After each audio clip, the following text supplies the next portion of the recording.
नमस्कार दोस्तों, मैं रामकेश स्वागत करता हूँ आपका करनी क्लासेज में। तो हम भक्ति आंदोलन पढ़ रहे थे, 2 वीडियो हो गई हैं। उसमें भक्ति आंदोलन जो हिंदुओं वाले थे, जैसे कि नैनार हो गए, आलवार हो गए, वो जो जिनके जो संत थे दक्षिण भारत में, उत्तर भारत में, वो इम्पोर्टेंट संत हमने पढ़ लिए हैं। और जो अब हम पढ़ने जा रहे हैं वो हैं सिख संप्रदाय। अब हम कौन सा संप्रदाय पढ़ेंगे? सिख संप्रदाय। और सिख संप्रदाय, हालांकि गुरु नानक देव जी 15वीं शताब्दी से जब सिख संप्रदाय स्टार्ट करते हैं तब से लेकर के और जो आज तक देखें तो वो बहुत बड़ा इतिहास हो जाता है। लेकिन उनमें जो उनके 10 गुरु हुए सिखों के, तो सिखों के जो 10 गुरु हुए उनमें से जो इम्पोर्टेंट क्वेश्चन बनते हैं, उन इम्पोर्टेंट क्वेश्चनों की चर्चा करेंगे अपन। और जल्दी से जल्दी जितना हो सकेगा कि अपने सारे क्वेश्चन भी आ जाएं, क्वेश्चन भी कहीं बाहर नहीं रहे और अपन को ज़्यादा लोड भी नहीं लेना पड़े, उस तरह से अपन सिखों को कंप्लीट करेंगे। तो चलिए स्टार्ट करते हैं। सिख संप्रदाय। कौन सा संप्रदाय? सिख संप्रदाय। ये जो सिख संप्रदाय, इसमें कुल 10 गुरु हुए। कितने गुरु हुए? 10 गुरु हुए।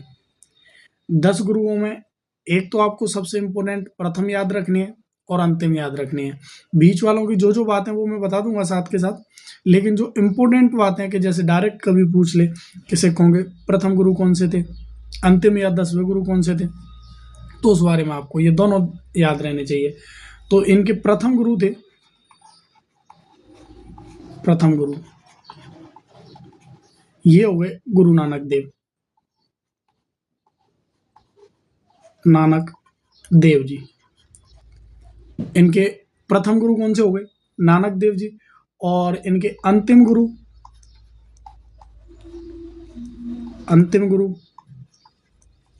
या फिर इन्हीं को बोल सकते हैं 10वें गुरु, चाहे तो अंतिम गुरु या 10वें गुरु, ये थे गोविंद गुरु।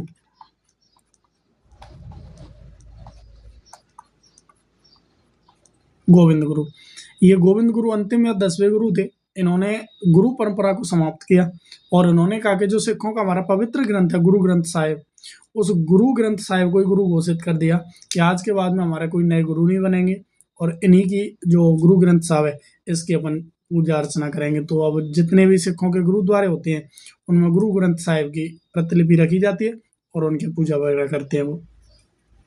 तो ये 2 क्वेश्चन आपको पहले याद रखने हैं, इनके प्रथम गुरु कौन से थे और अंतिम या 10वें गुरु कौन से थे, ये दोनों चीजें। अब हम एक एक संत के बारे में पढ़ते हैं। नाम है गुरु नानक देव। इनके प्रथम गुरु हैं ये गुरु नानक देव। इनका जन्म होता है 1469 में और 1538 में इनकी मृत्यु हो जाती है। ये सिख संप्रदाय के संस्थापक माने जाते हैं। आपसे पूछ ले सिख संप्रदाय के संस्थापक कौन है, तो ये सिखों में 2 शब्द आएंगे। एक आएगा सिख संप्रदाय अपने आप में, इसके संस्थापक कौन है? एक आएगा खालसा पंथ। तो खालसा पंथ के संस्थापक रहते हैं गोविंद गुरु और सिख संप्रदाय के संस्थापक रहते हैं आपके नानक देव। तो ये आपको याद रखना है। सिख संप्रदाय के संस्थापक कौन है? नानक देव जी। नानक देव जी का जो जन्म होता है वो तलवंडी होता है। तलवंडी कोई लड़काना जिला पड़ता है पाकिस्तान का, पंजाब में, पंजाब प्रांत जो पाकिस्तान वाला। ये आपने इंडियन हिस्ट्री में पढ़ाई होगा कि जब भारत पहले एक ही था पाकिस्तान और ये बांग्लादेश तो बेटा और पोते हैं अपने, तो पाकिस्तान पहले अलग नहीं था। तो ये जो पूर्व पाकिस्तान वाला पंजाब और अपने वाला पंजाब ये एक ही हुआ करता था, सिखों का केंद्र था ये पूरा मूल रूप से। तो ये सिखों के जो प्रथम गुरु थे, इनका जन्म कहाँ होता है? तो इनका जन्म होता है तलवंडी में, और तलवंडी पाकिस्तान में जगह पड़ती है। कहाँ पड़ती है? पाकिस्तान में। ये कबीर के समकालीन थे। किसके समकालीन थे? कबीर के। और ये बाबर के समकालीन थे। दोनों चीज याद रखनी है। कबीर के समकालीन सिखों के कौन से गुरु थे? नानक देव जी।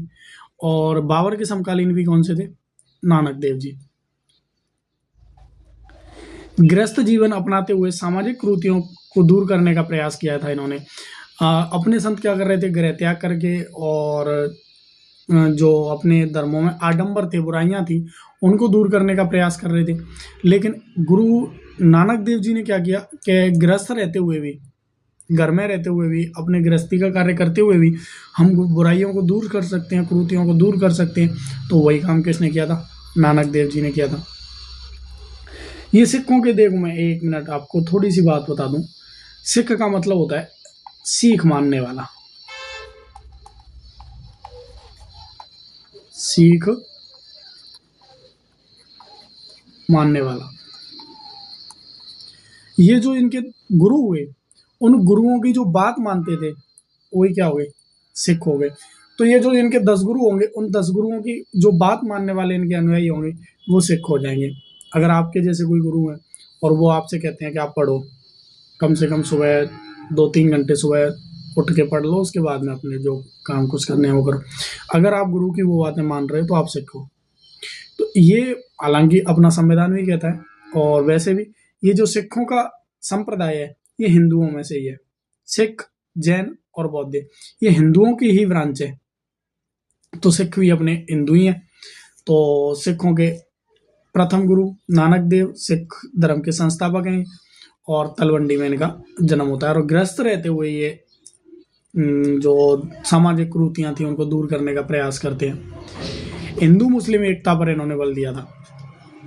हिंदू मुसलमानों में उस टाइम पे बाबर आ गया था, तो थोड़ा सा वो चल रहा था, तो उनकी एकता पे बल दिया था कि ठीक है, जो आ गया उसके साथ में सामंजस्य बना के रहो। तो इस पे बल देने वाले भी गुरु नानक देव। इन्होंने 30 वर्षों में देश का 5 बार भ्रमण किया था। ये कोई कथन में पूछ लेगा, इसलिए याद रखना। सिखों के कौन से गुरु ने 30 वर्षों में 5 बार पूरे देश का भ्रमण किया था? तो वो भ्रमण करने वाले कौन से थे? नानक देव। और ये जो इनके 5 भ्रमण है, इनको उदासीन नाम से संकलित किया था, लिखा गया था। निराकार ईश्वर की कल्पना करते हैं, और अकाल पुरुष और अनंत अनादि कहा जाता है। यानी निराकार, या फिर आप निर्गुण कह सकते हैं। निराकार अगर आपके समझ नहीं आए तो निर्गुण। निर्गुण अपने जो सूफी में पढ़ गया है, निर्गुण और भक्ति परंपरा, उसमें निर्गुण परंपरा के नजदीक से निराकार ईश्वर की ये पूजा करते थे। अकाल पुरुष का, निराकार का मतलब होता है कोई आकार नहीं होता उसका, और अकाल पुरुष का मतलब होता है कि उसका ना तो कोई लिंग का पता, ना आकार का पता कि वो कितना बड़ा है, कितना छोटा है, और कौन से लिंग है, फीमेल है या मेल है, या फिर कोई तीसरा वाला है, तो उस बारे में कोई नहीं पता होता। वो कौन सा होता है? अकाल पुरुष होता है। तो ये ईश्वर के अकाल पुरुष मान के पूजा करते थे कि वो नारी है या नर है या अलग ही है, तो वो इनको नहीं पता। एक इनका भक्ति मार्ग था, निरंतर स्मरण और नाम जप। जो नानक देव जी का भक्ति मार्ग था वो क्या था? निरंतर एक तो जाप करना है, स्मरण करना है भगवान को, और जप करना है। इनके उपदेश, ये आपको याद करने की जरूरत नहीं पड़ेगी मेरे हिसाब से। उपदेश पंजाबी भाषा में, सिखों की मूल लैंग्वेज ही पंजाबी है, क्योंकि पंजाब में। तो फिर से इन्होंने उपदेश भी कौन सी भाषा में दिए? पंजाबी भाषा में। और इनके उपदेशों को शब्द कहते हैं। सेवक मर्दाना और रबाब बजाकर इनका साथ देते थे। जब ये उपदेश देते थे तो इनके जो सेवक होते थे, सेवक जैसे अपने इनके शिष्य मान लो, सेवक इनके क्या मान सकते हैं आप? शिष्य मान सकते हैं। और जो इनके शिष्य हुआ करते थे वो एक तो मर्दाना और एक रबाब, ये बजा करके इनका साथ देते थे। ये थोड़ा सा याद रख लेना, मैंने इसलिए डाले, हालांकि पहले अपन पढ़ते थे तो हम नहीं पढ़ते थे इनको, लेकिन अभी किसी एग्जाम में आरपीएससी वालों ने पूछा है, और उसमें पूछ लिए कि जो गांधी जी ने दांडी मार्च वाली यात्रा की थी, तो उसमें जो उनके साथी थे वो कौन सा वाद्य यंत्र यूज के लेते थे। तो आरपीएससी का पता ही नहीं कहाँ कहाँ से क्वेश्चन लाती है। तो ये भी थोड़ा सा याद रख लेना कि पंजाबी भाषा में जो उपदेश देते थे नानक देव, उन उपदेशों में उनका साथ देने वाले जो होते थे वो कौन सा वाद्य यंत्र बजाते थे? तो मर्दाना और रबाब। ये अपने नानक देव जी कंप्लीट होते हैं। दूसरे गुरु होते हैं इनके अंगद, गुरु अंगद इनके दूसरे गुरु हैं। गुरु अंगद इनके दूसरे गुरु हैं। 1538 से 1552 तक रहते हैं, दूसरे गुरु हैं। और गुरुमुखी लिपि का विकास किया था इन्होंने। जो पंजाबी भाषा गुरुमुखी लिपि में लिखी जाती है, पंजाबी भाषा जो लिखी जाती है गुरुमुखी लिपि में, उस लिपि का विकास करने वाले कोई गुरु थे, तो वो कौन से थे? गुरु अंगद। गुरु अंगद ने गुरुमुखी लिपि का विकास किया था, ये इनकी इंपॉर्टेंट बात है। और इनकी रचना है गुरु नानक की वाणी, और जो गुरु नानक उपदेश दिया करते थे उनको इन्होंने लिखा था, क्योंकि ये गुरु नानक के शिष्य थे, तो वो जहाँ उपदेश देते थे तो उन उपदेशों को ये लिख लेते और उनको नाम क्या दे दिया, गुरु नानक की वाणी। ये थोड़ा सा इसलिए लिख दिया क्योंकि ये अगर क्वेश्चन में पूछता है तो वो गुरु नानक 1 नंबर पे देते हैं। तो इसलिए याद रखना कि गुरु नानक की जो वाणी है वो गुरु नानक का ग्रंथ नहीं है, वो किसका ग्रंथ है, गुरु अंगद का ग्रंथ है। और गुरु अंगद ने आपके गुरुमुखी लिपि का विकास किया था। तीसरे गुरु हैं अमरदास जी। तीसरे गुरु कौन से, अमरदास जी। 1552 से 79 सिखों में 22 गद्दियां स्थापित की थी। ये थोड़ा सा इंपॉर्टेंट है। सिखों में 22 गद्दियां स्थापित करने वाले गुरु कौन से थे, तो तीसरे नंबर के गुरु थे अमरदास जी। तीसरे नंबर के गुरु कौन से, अमरदास। कितनी गद्दी स्थापित करते हैं, 22 गद्दी। और गुरुमुखी लिपि का विकास दूसरे गुरु अंगद जी। सिख व हिंदुओं में विवाह को पृथक करने के लिए, मतलब आप ये मान सकते हो, थोड़ा सा मैं टाइम लूंगा 2 मिनट आपके, कि जो गुरु अमरदास हैं इनसे पहले वाले जो सिख थे उनके हिंदुओं में और सिखों में आपस में वैवाहिक संबंध थे, क्योंकि सिख भी कहीं ना कहीं हिंदुओं की एक ब्रांच थी। इनके गुरु थे वो हिंदू थे, फिर इन्होंने अपना एक संप्रदाय चलाया तो उन्होंने संप्रदाय का नाम सिख रख दिया। उसी तरह जैन थे, जैन भी हिंदू थे। उसी तरह बौद्ध थे, महावीर बौद्ध क्षत्रिय हिंदू थे और उन्होंने एक संप्रदाय चलाया, वो बुद्ध बन गए तो उनका बुद्ध धर्म हो गया। उसी तरह तो पहले ये हिंदू थे। तो गुरु अमरदास से पहले क्या था कि सिखों के और हिंदुओं के आपस में वैवाहिक संबंध थे, लेकिन जब गुरु अमरदास आए तो उन्होंने इस जो हिंदू और सिखों में वैवाहिक संबंध थे उसको पृथक करने का प्रयास किया, अलग अलग करने का प्रयास किया कि हिंदुओं में और सिखों में वैवाहिक संबंध स्थापित नहीं करेंगे। और ये वैवाहिक संबंध स्थापित ना करने के, विच्छेद करने के या फिर पृथक करने की जो पद्धति अपनाई थी उनको, उस पद्धति को कहा गया लवन पद्धति। कौन सी पद्धति कहा गया, लवन पद्धति। तो आपसे कभी डायरेक्ट पूछ सकता है लवन पद्धति का संबंध किससे है, तो हिंदू और सिखों के वैवाहिक संबंधों को पृथक करने के लिए गुरु अमरदास जी ने जो पद्धति विकसित की थी उसका नाम क्या था, लवन पद्धति था। तो ये थोड़ा इंपॉर्टेंट बन जाता है, तो ये याद रखना है आपको। नेक्स्ट 4 नंबर गुरु हैं गुरु रामदास जी। 4 नंबर पर कौन से, गुरु रामदास जी। रामदास जी किसके समकालीन है, अकबर के समकालीन है। 1574 में ये गुरु बनते हैं और 81 तक रहते हैं। अकबर ने इनको जमीन दान में दी थी और जमीन जो अकबर ने जमीन दान में दी थी इनको, रामदास जी को, उस जगह पर इन्होंने अमृतसर नगर बसा दिया और एक तालाब का अमृतसर तालाब बनवा दिया था एक। तो अमृतसर में सिखों को जमीन दान देने वाला कौन सा शासक था, अकबर। कौन से गुरु थे उस टाइम पे, 4 नंबर के गुरु थे रामदास जी। और रामदास जी को जब जगह दान में दी तो उन्होंने कहा राजा ने जगह दान में दी है तो एक यहाँ पे छोटा सा नगर बसा देते हैं और एक तालाब बनवा देते हैं। तो जगह बसाई, वो जगह कौन सी कहलाई, अमृतसर, और वहां पे एक अमृतसर नाम से ही तालाब बनवाया था। 5वें नंबर पर गुरु हैं आपके गुरु अर्जुन देव। 5वें गुरु कौन से, अर्जुन देव। और अर्जुन देव 1181 से लेकर के 1606 ईस्वी तक रहते हैं। इन्होंने जो गुरु ग्रंथ साहिब है इसका संकलन किया था, ये सबसे इंपॉर्टेंट बात है इनकी। गुरु ग्रंथ साहिब है उसका संकलन करने वाले गुरु कौन से थे, तो 5वें गुरु अर्जुन देव। अर्जुन देव ने जो गुरु ग्रंथ साहिब है उसका पूरा संकलन किया था। जो ऊपर वाले 4 गुरु थे उनकी बातों को इसमें लिखवाया था और खुद की भी बातें ऐड की थी। ये बात नहीं, अगर आपसे कोई पूछे गुरु ग्रंथ साहिब में कौन कौन से गुरु की बात मिलती है, तो सारे गुरुओं की थोड़ी बहुत बातें मिलती हैं, लेकिन इसका मूल रूप से जो संकलन करवाया था वो 5वें गुरु कौन से ने करवाया था, अर्जुन देव जी ने। फिर जिस टाइम पर अर्जुन देव जी गुरु बने हुए थे सिखों के, उस टाइम पर अकबर का अंतिम समय चल रहा था। अकबर 1606 ईस्वी के आसपास में मृत्यु होती है अकबर की। तो अकबर का अंतिम समय था, तो अकबर अपनी मृत्यु से पहले अपने बेटा जहांगीर को शासक नहीं बनाना चाहता था। जहांगीर भयंकर दारूडिया टाइप का इंसान था, भयंकर दारू पीता था। तो अकबर सोचता था कहीं ना कहीं कि अगर जहांगीर शासक बनेगा तो इतनी मेहनत से जो साम्राज्य स्थापित किया है उसका सत्यानाश कर देगा। तो जहांगीर का पुत्र था, उसको डायरेक्ट यह शासक बनाना चाहते थे अकबर, डायरेक्ट उसको शासक बनाना चाहते थे। तो अर्जुन देव जी के पास में वो चला गया, जहांगीर का पुत्र।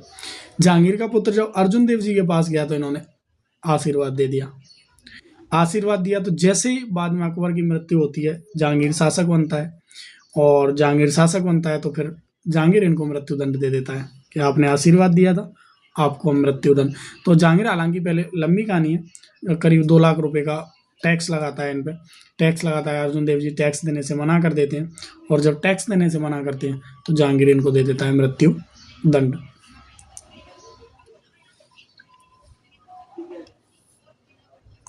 तो ये क्वेश्चन पूछा जाता है कि सिखों के कौन से गुरु को जहांगीर ने मृत्युदंड दिया था। तो 5वें गुरु थे अर्जुन देव।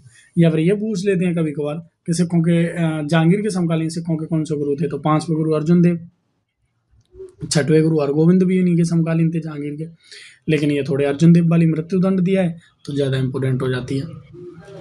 1596 ईस्वी में इन्होंने जो अर्जुन देव है, इन्होंने अमृतसर शहर बसाया था। अमृतसर एक छोटा सा, वहाँ पे तालाब वगैरह बनवा के 2-4 घर वो आपके रामदास जी ने स्टार्ट कर दिया था।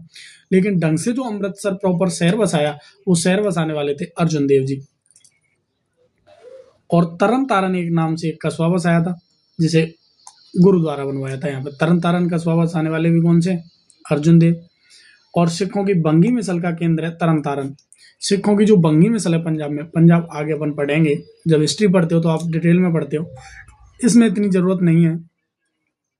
जब गुरु गोविंद सिंह जी की मृत्यु होती है, उस टाइम पे पंजाब छोटे छोटे 12 जगहों में बढ़ जाता है। 12 ये कह सकते हो आप, 12 राजवंशों में बढ़ जाता है, छोटे छोटों में। और उन राजवंशों को पंजाब में बोलते हैं मिसल। तो बंगी मिसल थी एक, वो सॉरी डिल्लो वंश था, डिल्लो वंश उसका ये केंद्र था। एक आपने रणजीत सिंह, महाराज रणजीत सिंह वाला नाटक देखा होता, उसमें आप एक डिल्लो डिल्लो नाम से सेनापति पढ़ते हो, तो वहाँ पे भी ये डिल्लो जो वंश है, इसका केंद्र कौन सा था? तरन तारन। और वो मिसल कौन सी थी? बंगी मिसल। और बंगी मिसल के केंद्र तरन तारन पर गुरुद्वारा बनाने वाले कौन से थे? अर्जुन देव जी। अमृतसर, जो अमृतसर तालाब है, उसमें एक मंदिर बनवाया हरमंदिर साहिब, जिसको वर्तमान में स्वर्ण मंदिर कहते हैं। और बाबा बुड्ढा साहब बुड्ढा साहब प्रथम ग्रंथी थे इनके। थोड़ा मैं डिटेल में समझाता हूँ आपको। देखिए, अकबर ने जगह दी रामदास जी को, रामदास जी ने वहाँ पे तालाब बनवाया, 1-2 घर बनवा दिए वहाँ पे। उसके बाद में 5वें गुरु आते हैं अर्जुन देव जी। अर्जुन देव जी अमृतसर शहर बसाते हैं, तरन तारन में एक गुरुद्वारा बनवाते हैं। तरन तारन बंगी मिसल का केंद्र है, और बंगी मिसल का जो वंश है वो डिल्लो वंश है। अमृतसर जो तालाब बनवाया था रामदास जी ने, उस तालाब के बीच में एक मंदिर बनवाते हैं, और उस मंदिर का नाम था हर मंदिर। उस मंदिर का नाम क्या था? हर मंदिर। जो वर्तमान में उस मंदिर को किस नाम से जानने लग गए हैं? स्वर्ण मंदिर के नाम से। और बाबा बुड्ढा इनके प्रथम ग्रंथी थे। इनका मतलब है कि जो ग्रंथ लिखवाए थे उन्होंने, जो गुरु ग्रंथ साहिब का संकलन किया था, उसका संकलन करने वाले जो पहले इनके साथी थे, जो लिखने वाले थे, वो कौन से थे? बाबा बुड्ढा थे। नेक्स्ट 6वें गुरु हैं हरगोविंद। हरगोविंद जी ने अकाल तख्त की स्थापना की थी, वेरी वेरी इंपोर्टेंट। हरगोविंद जी ने, एक तो देखो सिख संप्रदाय के संस्थापक नानक देव जी, और आपका अकाल तख्त के संस्थापक हरगोविंद जी, और एक आता है खालसा पंथ। खालसा पंथ के संस्थापक हैं गुरु गोविंद देव जी। तो खालसा जो पंथ है उसके संस्थापक कौन से? गोविंद देव जी। अकाल तख्त के संस्थापक हरगोविंद जी। सिखों की धार्मिक और शैक्षिक शिक्षा इन्होंने प्रारंभ की थी। ये थोड़ा सा इंपोर्टेंट हो जाता है, हालांकि ज़्यादा रटने की जरूरत नहीं है, आप थोड़ा सा मतलब कॉमन सेंस लगा के और थोड़ा सा वो करोगे तो हो जाएगा। देखो, अब तक सिख अपना शांति से जीवन जी रहे थे, सिख शांति से जीवन जी रहे थे, लेकिन अब बीच में आए अर्जुन देव जी। अर्जुन देव जी की हत्या करवा दी जहांगीर ने। अब सिखों को कहीं ना कहीं महसूस हुआ कि अपन को धार्मिक नीतियों के साथ साथ अपन को सैन्य सहायता की जरूरत पड़ेगी, क्योंकि अब राजाओं से अपने पंगे चालू हो गए। क्योंकि राजा ने अपने गुरु को क्या दिलवा दिया? मृत्युदंड दिलवा दिया। तो हो सकता है, क्या गारंटी है कि अगले वाले गुरु को मृत्युदंड नहीं दिलवाए? तो इसलिए हरगोविंद जी क्या करते हैं कि सिखों में सैनिक शिक्षा देना इनको प्रारंभ कर देते हैं कि अगर कोई बात पड़ेगी तो अपन लड़ लेंगे। इनको जब इन्होंने सैनिक शिक्षा देना स्टार्ट किया तो इनकी 2 उपाधि फेमस हो गई। एक तो है दल भंजन योद्धा, और बंदी छोड़दाता। बंदी छोड़दाता और दल बंजन। बंदी छोड़दाता इनकी उपाधि इसलिए पड़ गई क्योंकि ये कई बार क्या था, इन्होंने जो अफगानिस्तान के कुछ विद्रोही थे, लूटपाट बहुत ज़्यादा हुआ करती थी पंजाब क्षेत्र में। आपके मतलब आप ये मान लो कि पंजाब अंग्रेजों के आने से पहले इतना ज़्यादा त्रस्त था, इतना ज़्यादा आतंकित था कि जब कोई आता नादिर शाह में वहाँ से अफगानिस्तान से, या कोई और आ गया, नादिर शाह का नाती पोता पर पोता था, कोई और मतलब कोई छोटा मोटा वो हो गया, उसको जब भी मन करता पंजाब में घुसता, लूटपाट करता और चला जाता। तो जब सिखों ने सैनिक शिक्षा इनमें स्टार्ट की, तो इन्होंने जब सैनिक सीख रहे थे तो इन्होंने कई बार ऐसे आतंकियों को जो उधर से आ रहे थे उनको बंदी बना लिया। बंदी बना लेते, माफी वाफी मांगते तो छोड़ देते। तो इनकी वहां से एक उपाधि फेमस हो गई, बंदी छोड़दाता। एक दल भंजन योद्धा इसलिए कहने लग गए क्योंकि उन्होंने सैनिक शिक्षा प्रारंभ की थी। नेक्स्ट 7वें गुरु हैं हरराम जी। 7वें गुरु हैं, कोई ज्यादा इंपॉर्टेंट इनकी बात है नहीं। 8वें गुरु हैं हरिकिशन। 8वें गुरु कौन से? हरिकिशन जी। और हरिकिशन जी 1661 से लेकर के 64 तक रहते हैं और बाला पीर के नाम से प्रसिद्ध हैं ये। हरकिशन जी को किस नाम से भी जाना जाता है? बाला पीर के नाम से जाना जाता है। तो ये क्वेश्चन ऐसे पूछ लेते हैं, इस सिखों के कौन से गुरु को बाला पीर के नाम से जानते हैं? तो बाला पीर के नाम से जानते हैं हरकिशन जी को। और हरकिशन जी 8वें नंबर के गुरु हैं। 5 वर्ष की अल्पायु में गुरु बन जाते हैं और 8 वर्ष की आयु में इनका दिल्ली में देहांत हो जाते हैं। दिल्ली में एक गुरुद्वारा है बंगला साहब, तो दिल्ली के बंगला साहब गुरुद्वारे में इनका देहांत हो जाता है। तो ये भी पूछा जाता है कि कौन से गुरु थे जो अल्पायु में गुरु बने थे और अल्पायु में ही उनका देहांत हो गया, तो वो कौन से गुरु थे? हरकिशन जी। हरकिशन जी 5 वर्ष की आयु में गुरु बनते हैं और 8 वर्ष की आयु में डेथ हो जाते हैं इनकी।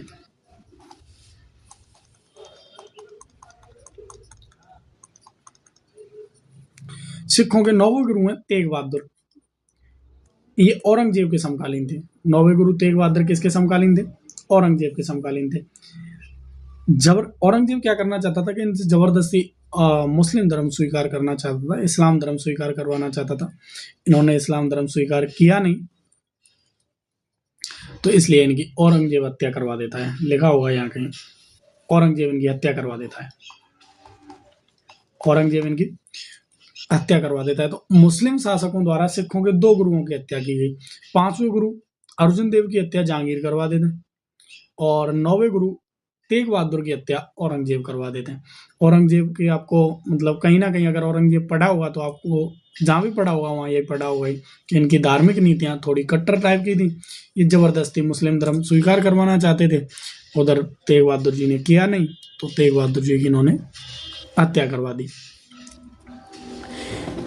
इन्हें बाबा बकाल के नाम से भी जानते हैं और गुरुद्वारा आनंदपुर साहिब का इन्होंने निर्माण करवाया था।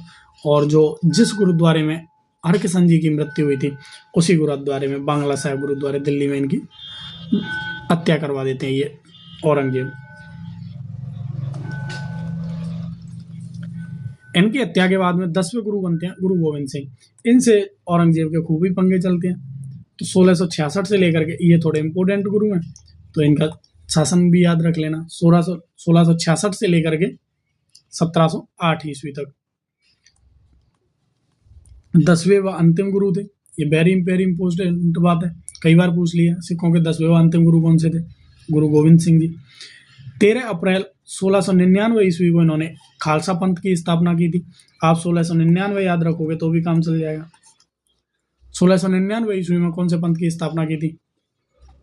खालसा पंथ की स्थापना की थी। सत श्री अकाल का जो सिख आजकल नारा देते हैं, सत श्री अकाल, वो सत श्री अकाल का नारा जो प्रारंभ किया था, वो प्रारंभ करने वाले गुरु कौन से थे? गोविंद देव जी थे।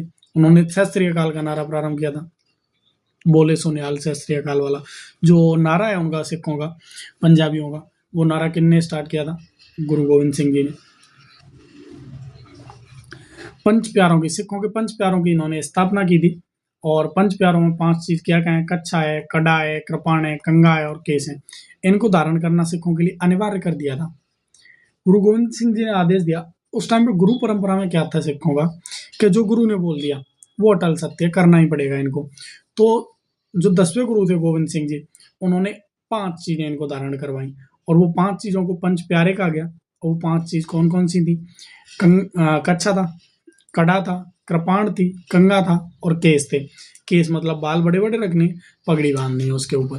तो वो 5 चीज़ें करवाई। ये 5 चीज़ कभी-कभार डायरेक्ट पूछ लेता है कि सिख धर्म के पंच प्यारों में निम्न में से क्या नहीं है? तो ये 5 आपको याद रखनी है। कच्छा, कड़ा और कृपाण और 5 के याद रख लेना आप। K5 कच्छा, कड़ा, कृपाण, कंघा और केस।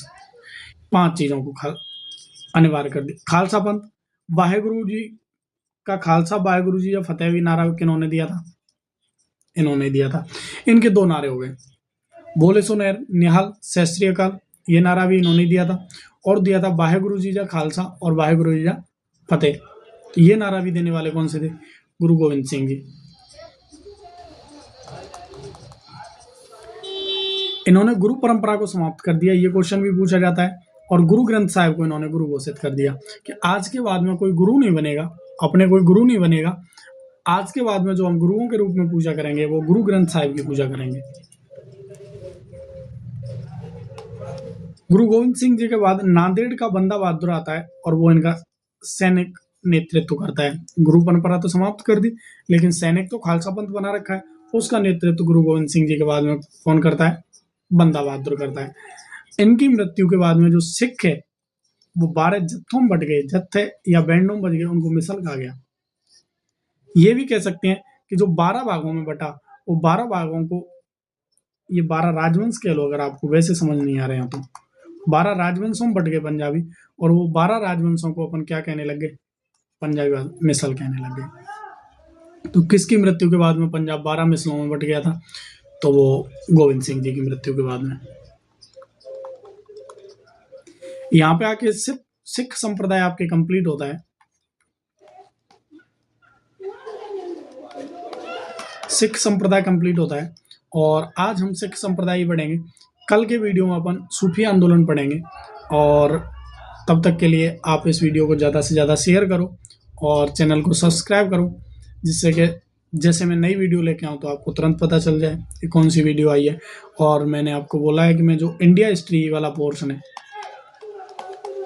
इंडिया हिस्ट्री वाला पोर्शन है वो जो, और इंडिया हिस्ट्री में जो इम्पोर्टेंट पार्ट है, जैसे कि मौर्यों की प्रशासनिक व्यवस्था, गुप्तों का स्थापत्य कला, वैज्ञानिक और साहित्य उनका, मुगलों की प्रशासनिक व्यवस्था, ये सारी की सारी चीज़ें। क्योंकि राजवंश आपने कहीं ना कहीं पढ़े हैं, अकबर आपने पढ़ा है, जहांगीर आपने पढ़ा है, शाहजहां आपने पढ़ा है, औरंगजेब आपने पढ़ा है, लेकिन इनका जो प्रशासनिक व्यवस्था है उसमें थोड़ी दिक्कत आती है। तो इन चीज़ों को हम जल्दी कवर करेंगे। और जैसे 1857 की क्रांति हो गई, उसके बाद में जैसे गांधी जी हो गए, राष्ट्रीय आंदोलन हो गए, जो विश्व की क्रांति हैं उनके मैं एमसीक्यू कराऊंगा, क्योंकि विश्व की क्रांति यहाँ पे कराना थोड़ा बड़ी वीडियो रहेंगी, तो मैं उनके जो पीवाईक्यू और एमसीक्यू जो क्वेश्चन होंगे वो मैं करवा दूंगा। तो जैसे ही मैं वीडियो डालूं आपको नोटिफिकेशन मिल जाए, इसलिए चैनल को सब्सक्राइब जरूर कर लेना। और इसकी सारी की सारी जो भक्ति काल है, सूफी काल है, सिख हैं, इसकी मैं पीडीएफ डाल दूंगा। मैं पीडीएफ डालूंगा मैं टेलीग्राम चैनल पे। टेलीग्राम चैनल अपना नया ही है, अभी कोई फॉलोवर वगैरह उस पर कोई सब्सक्राइबर वगैरह है नहीं, क्योंकि चैनल भी अपना नया ही है। तो वहाँ पे आप चैनल को सब्सक्राइब कर लेना, वहाँ पे आपको पीडीएफ मिल जाएगी। मैं इस वीडियो के लिंक में डाल दूंगा, उस चैनल की लिंक डाल दूंगा डिस्क्रिप्शन में। चलिए मिलते हैं अगली क्लास में। धन्यवाद।